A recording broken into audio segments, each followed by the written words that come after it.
Tribal groups in the U.S. are working to figure out what comes next as the Trump administration pushes for funding cuts to federal grants and loans. According to Associated Press, they were holding discussions on economic opportunities and challenges at the Reservation Economic Summit in Las Vegas.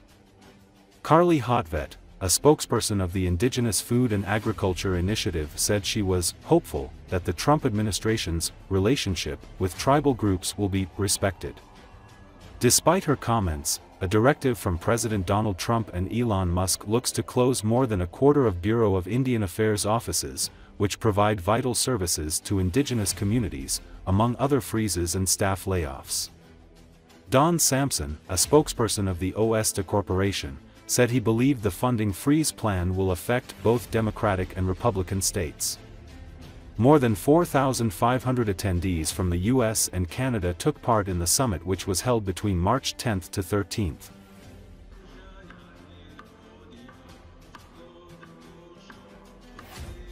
Yeah, a portion is at risk. The Trump administration put a freeze on a lot of the funding.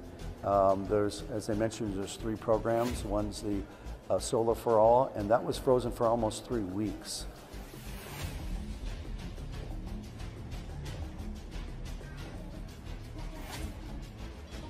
"48 or so states all got big chunks of Solar for All money, red state, blue state, and so a lot of the coalitions that we've been building include Republican states, and they're saying, hey, wait a minute, that's benefiting us and our low-income communities as well.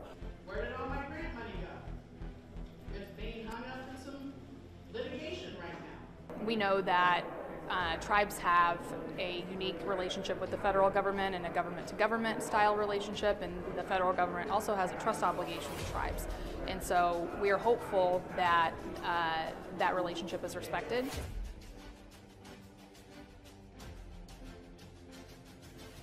The other issue that we're seeing related to some of these potential federal office closures include Bureau of Indian Affairs agency offices, particularly ones that are located in western states that serve tribes with larger land bases. They administer the agricultural and grazing leases on those tribal lands, and if there is a delay in renewing those leases or administering them appropriately, there's a potential that could significantly impact the agriculture producers on those reservations.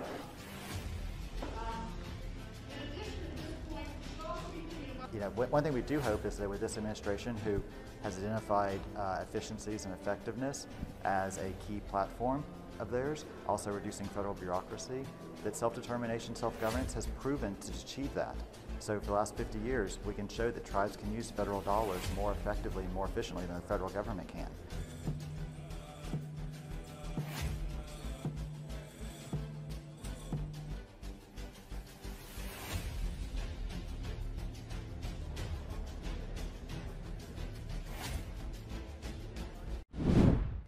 President Donald Trump on Tuesday offered his first comments after his team and Ukrainian officials announced they've come to terms on a 30-day ceasefire agreement between Moscow and Kiev.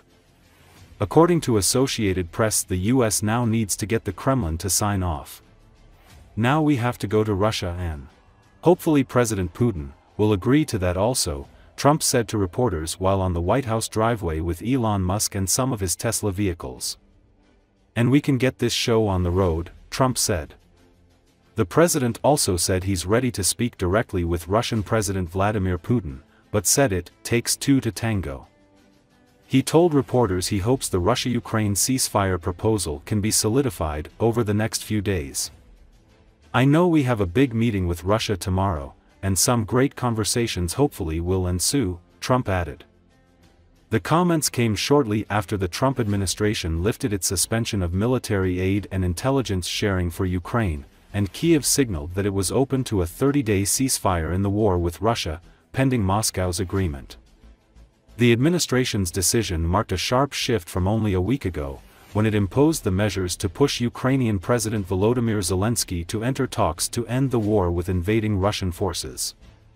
The suspension of U.S. assistance came days after Zelensky and President Donald Trump argued about the war in a tense White House meeting.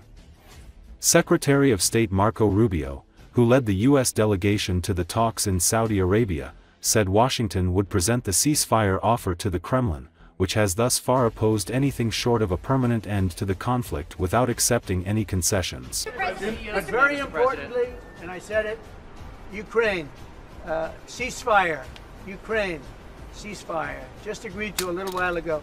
Now we have to go to Russia and hopefully President Putin will agree to that also, and we can get this show on the road. We can get this horrible war where 2,000-3,000 soldiers a week, every week, 2,000, 3,000, 4,000 sometimes. I get the reports.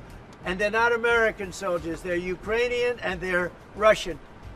But people are being killed outside of that. People are being killed in the cities as things explode throughout the cities.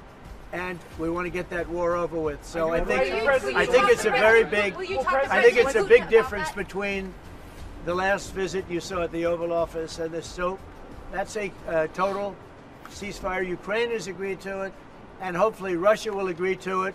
We're going to meet with them later on today and tomorrow, and hopefully we'll be able to wipe out a deal. But I think the ceasefire is very important.